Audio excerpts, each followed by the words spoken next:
यदि आप देवी के भक्त हैं तो आपको ये वीडियो जरूर अंत तक देखना चाहिए, क्योंकि इससे आपके भ्रम का समाधान होगा। तब आप जान सकेंगे कि आप किस देवी की पूजा कर रहे हैं। हिंदू धर्म में सैकड़ों देवियां हैं। उनमें से कुछ प्रजापतियों की पुत्रियां हैं, तो कुछ स्वयंभू हैं और कुछ अन्य किसी देवता की पत्नियां हैं। यहाँ हम जानते हैं माता दुर्गा का रहस्य, जिन्हें अम्बे, जगदम्बे, शेरावाली, पहाड़ावाली, चामुंडा, तुलजा आदि कहा जाता है, जिन्हें महिषमर्दिनी और शुंभ निशुंभ, चंड मुंड और रक्तबीज आदि का वध करने वाली कहा जाता है। लेकिन क्या ये सभी देवियां एक ही है या अलग अलग? ये तो आप जानते ही होंगे कि सरस्वती और लक्ष्मी इन दुर्गा माता से भिन्न है।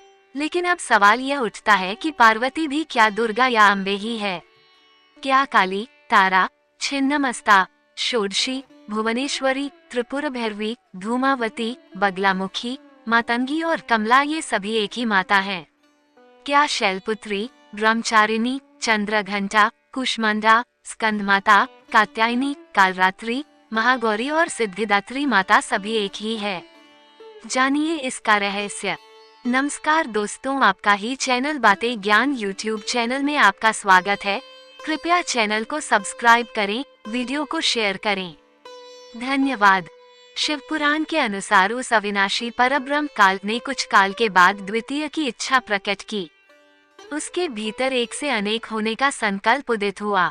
तब उस निराकार परमात्मा ने अपनी लीला शक्ति से आकार की कल्पना की, जो मूर्ति रहित परम ब्रह्म है। परम ब्रह्म अर्थात एकाक्षर ब्रह्म, परम अक्षर ब्रह्म। वह परम ब्रह्म भगवान सदाशिव है। एकांकी रहकर स्वेच्छा से सभी ओर विहार करने वाले उस सदाशिव ने अपने विग्रह शरीर से शक्ति की सृष्टि की, जो उनके अपने श्रेयंग से कभी अलग होने वाली नहीं थी। सदाशिव की उस पराशक्ति को प्रधान प्रकृति, गुणवती माया, बुद्धि तत्व की जननी तथा विकारहित बताया गया है। वह शक्ति अंबिका, पार्वती या सती नहीं कही गई है। उसको प्रकृति, सर्वेश्वरी, त्रिदेव जननी, ब्रह्मा, विष्णु और महेश की माता, नित्या और मूल कारण भी कहते हैं। सदाशिव द्वारा प्रकट की गई उस शक्ति की 8 भुजाएं हैं। पराशक्ति जगत जननी वह देवी नाना प्रकार की गतियों से संपन्न है और अनेक प्रकार के अस्त्र शक्ति धारण करती है। एकांकिनी होने पर भी वह माया शक्ति संयोगवशात अनेक हो जाती है। उस काल रूप सदाशिव की अर्धांगिनी को ही अम्बा जगदम्बा कहते हैं। नवरात्रि के 9 दिनों में जिन देवियों को पूजा जाता है, उनमें से कौन सी देवी का संबंध किससे है, ये जानना जरूरी है। पहली देवी शैलपुत्री को सती कहा गया है, जो दक्ष की पुत्र थी, जिन्होंने यज्ञ की आग में कूदकर खुद को भस्म कर लिया था।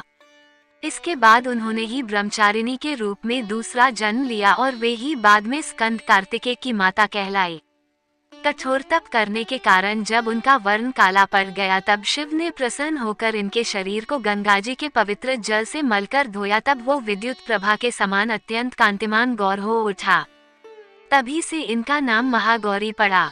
यही माता हिमालय की पुत्री होने के कारण पार्वती कहलाई।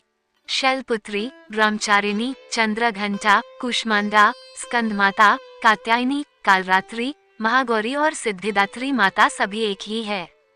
इससे ये सिद्ध हुआ कि शैलपुत्री, स्कंदमाता और महागौरी तो शिवजी की पत्नियां हैं और बाकी सभी आदि शक्ति जगदम्बा के ही रूप हैं, जो शिवजी की माता हैं। कात्यायनी का नाम इसलिए कात्यायनी पड़ा क्योंकि कात्या गोत्र में जन्मे प्रसिद्ध महर्षि कात्यायन ने भगवती पराम्बा की कठिन तपस्या की थी। उनकी इच्छा थी कि उन्हें पुत्री प्राप्त हो। तब माँ भगवती ने उनके घर पुत्री के रूप में जन्म लिया, इसलिए ये देवी कात्यायनी कहलाईं। कात्यायनी देवी रावण के राज्य के महल की रक्षा करती थीं। तत् नामक एक विख्यात महर्षि थे, उनके पुत्र कात्या हुए तथा इन्हीं कात्या के गोत्र में प्रसिद्ध ऋषि कात्यायन उत्पन्न हुए। काली, तारा, छिन्नमस्ता, षोडशी, भुवनेश्वरी, त्रिपुर भैरवी, धूमावती, बगलामुखी, मातंगी और कमला। कहीं कहीं इनके नाम इस क्रम में मिलते हैं: -1 काली, 2 तारा, 3 त्रिपुर सुंदरी, 4 भुवनेश्वरी, 5 छिन्नमस्ता, 6 त्रिपुर भैरवी, 7 धूमावती, 8 बगलामुखी, 9 मातंगी और 10 कमला। अब सवाल यह उठता है कि ये सभी माता सती या पार्वती के ही रूप हैं या कि माता अंबिका के रूप हैं या कि से सभी अलग अलग देवियां हैं। 1. काली। इसमें से काली माता को भगवान शंकर की पत्नी कहा गया है। इन्होंने ही असुर रक्तबीज का वध किया था। 2. तारा। दूसरी माता है तारा जो प्रजापति दक्ष की दूसरी कन्या थी। ये तारा माता 3. शैलपुत्री सती की बहन है। तारा देवी को हिंदू, बौद्ध और जैन तीनों की पूजते हैं। ये तांत्रिकों की प्रमुख देवी तारा। 4. त्रिपुर सुंदरी। इनकी 4 भुजा और 3 नेत्र हैं। इसे ललिता, राजराजेश्वरी और त्रिपुर सुंदरी भी कहा जाता है। भारतीय राज्य त्रिपुरा में स्थित त्रिपुर सुंदरी का शक्तिपीठ है। यहाँ वस्त्र और आभूषण गिरे थे। त्रिमूर्ति ब्रह्मा, विष्णु, महेश्वर शिव की जननी होने से जगदम्बा ही त्रिपुरा हैं। उल्लेखनीय है कि महाविद्या समुदाय में त्रिपुरा नाम की अनेक देवियां हैं, जिनमें त्रिपुरा भैरवी, त्रिपुरा और त्रिपुर सुंदरी विशेष रूप से उल्लेखनीय हैं। 5. भुवनेश्वरी। 14 भुवनों की स्वामिनी मां भुवनेश्वरी शक्ति सृष्टि क्रम में महालक्ष्मी स्वरूपा हैं। महाविद्याओं में इन्हें 4था स्थान प्राप्त है। संपूर्ण जगत के पालन पोषण का दायित्व इन्हीं भुवनेश्वरी देवी का है।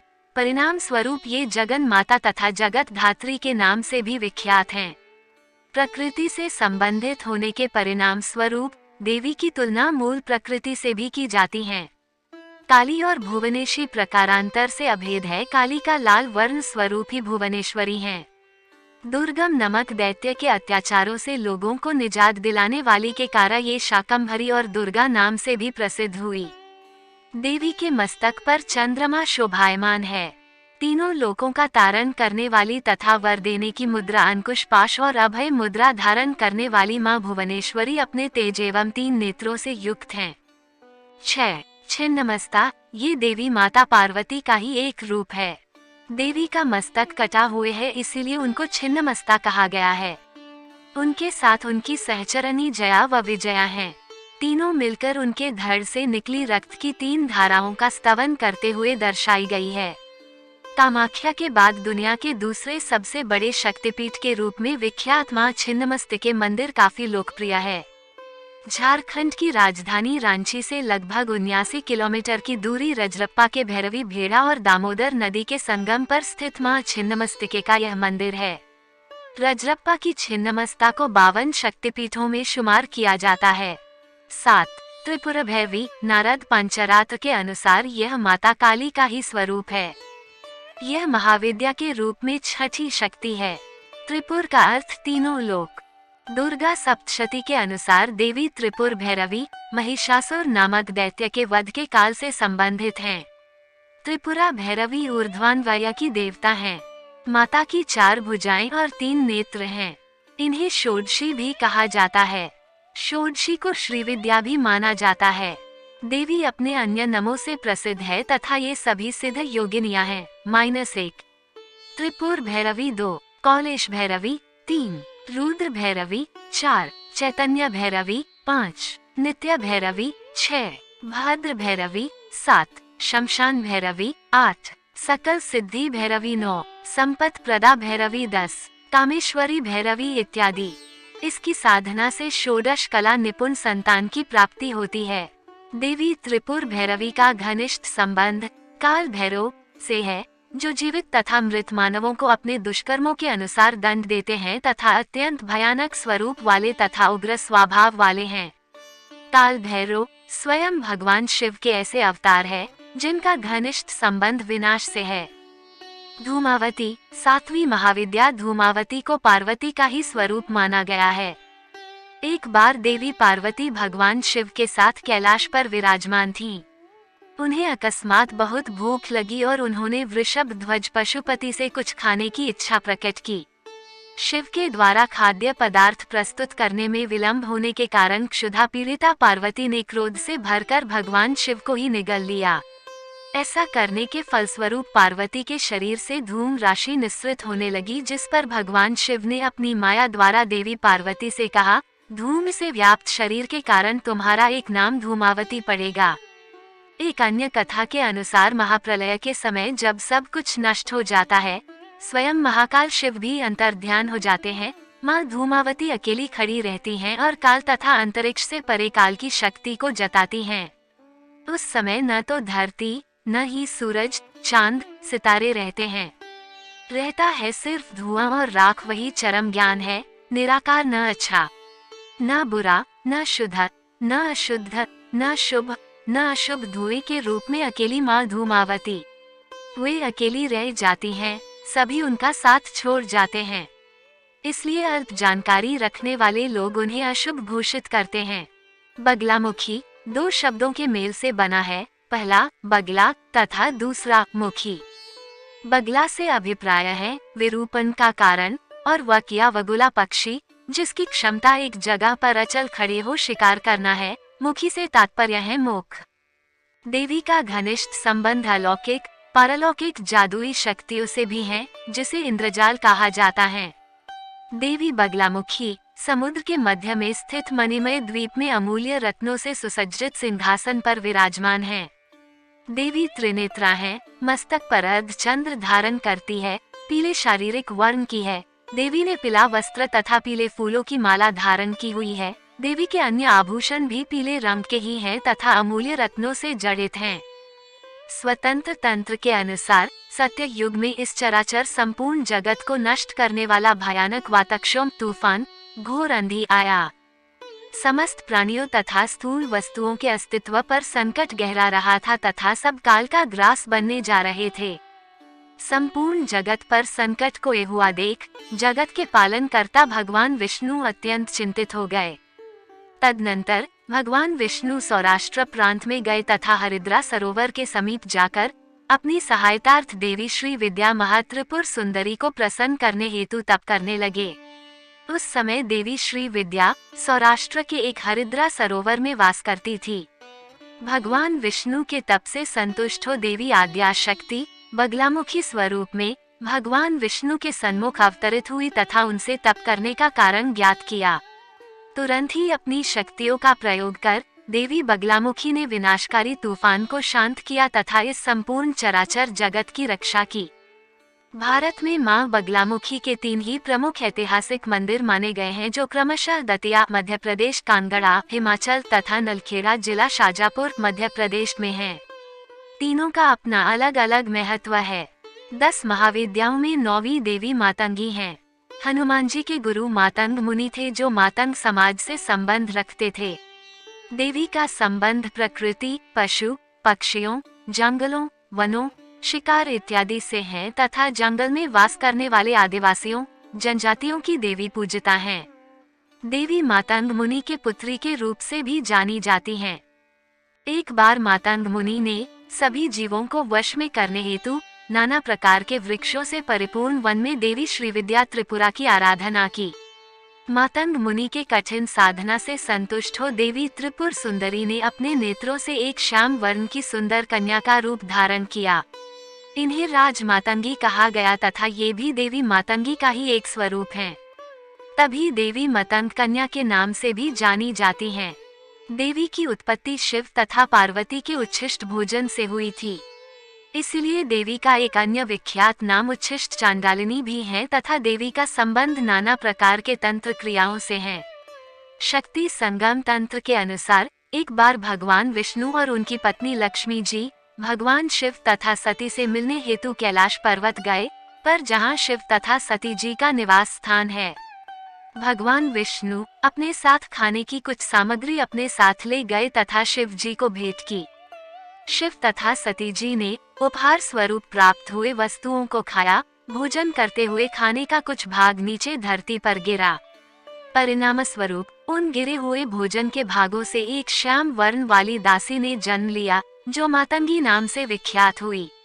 देवी की आराधना सर्वप्रथम भगवान विष्णु द्वारा की गई थी। तभी भगवान विष्णु सुखी, संपन्न, श्रीयुक्त तथा उच्च पद पर विराजित हैं।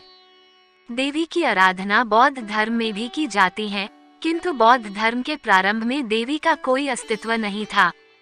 कालांतर में देवी बौद्ध धर्म में मातागिरी नाम से जानी जाने लगी। नारद पंचरात्र के अनुसार कैलाशपति भगवान शिव को चांडाल तथा देवी शिवा को ही उच्छिष्ट चांडालिनी कहा गया है। देवी मातंगी 64 प्रकार के ललित कलाओं से संबंधित विद्याओं से निपुण है तथा तोता पक्षी इनके बहुत निकट हैं। देवी कमला श्रीमद् भागवत के 8वें स्कंद में देवी कमला की उत्पत्ति कथा है। 10 महाविद्याओं में अंतिम देवी कमला तांत्रिक लक्ष्मी के नाम से भी जानी जाती हैं। देवी कमला जगत पालन कर्ता भगवान विष्णु की पत्नी है। देवताओं तथा दानवों ने मिलकर अधिक संपन्न होने हेतु समुद्र का मंथन किया। समुद्र मंथन से 18 रत्न प्राप्त हुए, जिनमें देवी लक्ष्मी भी थी, जिन्हें भगवान विष्णु को प्रदान किया गया तथा उन्होंने देवी का पाणिग्रहण किया। देवी का घनिष्ठ संबंध देवराज इंद्र तथा कुबेर से है। इंद्र देवताओं तथा स्वर्ग के राजा हैं तथा कुबेर देवताओं के खजाने के रक्षक के पद पर आसीन हैं। देवी लक्ष्मी ही इंद्र तथा कुबेर को इस प्रकार का वैभव, राजसी सत्ता प्रदान करती हैं। उल्लेखनीय है कि श्री विष्णु ने भृगु की पुत्री लक्ष्मी से विवाह किया था। दीपावली के दिन देवी काली और कमला की पूजा की जाती है। शैव लोग काली की और वैष्णव लोग कमला की पूजा करते हैं। कमला को ही महालक्ष्मी कहा गया है। प्रवृत्ति के अनुसार 10 महाविद्या के 3 समूह हैं। पहला सौम्य कोटि त्रिपुर सुंदरी भुवनेश्वरी मातंगी कमला। दूसरा उग्र कोटि काली छिन्नमस्ता धूमावती बगलामुखी। तीसरा सौम्य उग्र कोटि तारा और त्रिपुर भैरवी। देवी दुर्गा सामान्यतः देवी दुर्गा 2 रूपों में जानी जाती हैं। एक में वे 10 भुजा वाली तथा दूसरे में अष्टभुजा रूप में हैं। देवी का वाहन सिंह या बाघ है तथा असुर या दैत्य का वध कर रही हैं। हिरण्याक्ष के वंश में उत्पन्न एक महाशक्तिशाली दैत्य हुआ, जो रुरु का पुत्र था, जिसका नाम दुर्गमासुर था। इसने शक्तिशाली होने तथा देवताओं को पराजित करने के लिए ब्रह्मा जी की कठिन तपस्या की फलस्वरूप त्रिलोक में सभी संतप्त होने लगे। उसने समस्त मंत्र और वेदों को भी ब्रह्मा जी से मांग लिया। वर प्रदान करने के कारण ऋषियों और देवताओं के समस्त वेद तथा मंत्र लुप्त हो गए तथा स्नान, होम, पूजा, संध्या, जप इत्यादि का लोप हो गया। इस प्रकार जगत में एक अत्यंत ही घोर अनर्थ उत्पन्न हो गया तथा हविभाग न मिले के परिणाम स्वरूप देवता जराग्रस्त हो निर्बल हो गए। देवताओं की ये दशा देखकर दुर्गमासुर दैत्य ने इंद्र की अमरावती पुरी को घेर लिया। देवता शक्ति से हीन हो गए थे, फलस्वरूप उन्होंने स्वर्ग से भाग जाना ही श्रेष्ठ समझा। भागकर वे पर्वतों की कंदरा और गुफाओं में जाकर छिप गए और सहायता हेतु आदि शक्ति अंबिका की आराधना करने लगे।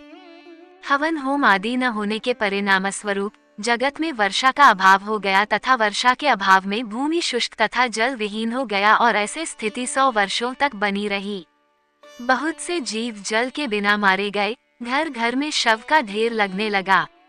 इस प्रकार अनर्थ की स्थिति को देख जीवित मनुष्य, देवता इत्यादि हिमालय में जाकर ध्यान, पूजा तथा समाधि के द्वारा आदि शक्ति जगदम्बा की आराधना कर उन्हें प्रसन्न करने का प्रयास करने लगे।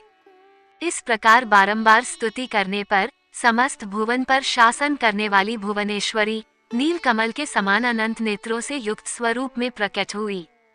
काजल के समान देह, नील कमल के समान विशाल नेत्रों से युक्त देवी अपने हाथों में मुट्ठी भर बाण, विशाल धनुष, कमल पुष्प, पुष्प पल्लव, जड़ तथा फल, बुढ़ापे को दूर करने वाली शाक आदि धारण की हुई थी।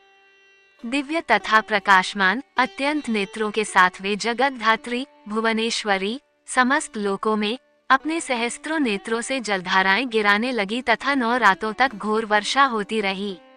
फलस्वरूप समस्त प्राणी तथा वनस्पतियां तृप्त हुई, समस्त नदियां तथा समुद्र जल से भर गई। इस अवतार में देवी शताक्षी नाम से जानी जाने लगी।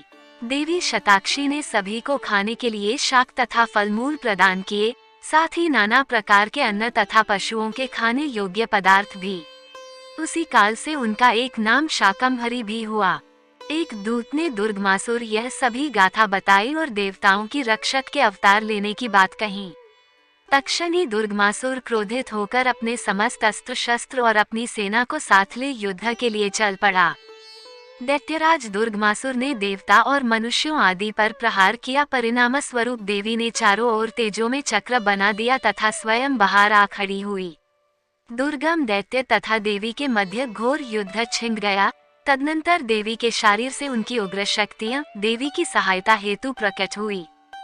काली, तारिणी या तारा, बाला, त्रिपुरा, भैरवी, रमा, बगला, मातंगी, कामाक्षी, तुलजादेवी, जाम्भिनी, मोहिनी, छिन्नमस्ता, गुहकाली, त्रिपुर सुंदरी तथा स्वयं 10,000 हाथों वाली।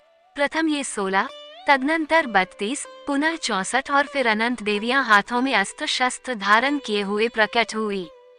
10 दिन में दैत्यराज की सभी सेनाएं नष्ट हो गई तथा 11वें दिन देवी तथा दुर्गमासुर में भीषण युद्ध होने लगा।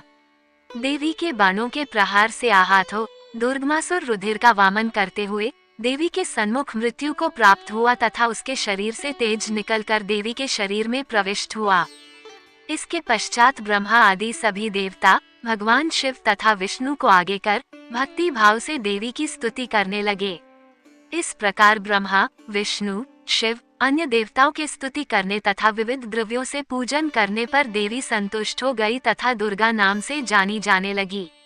देवता द्वारा किए हुए स्तवन में देवी दुर्गा को तीनों लोकों की रक्षा करने वाली, मोक्ष प्रदान करने वाली, उत्पत्ति, स्थिति तथा संहार करने वाली कहा गया है। यह आदि शक्ति अंबिका की शक्ति है।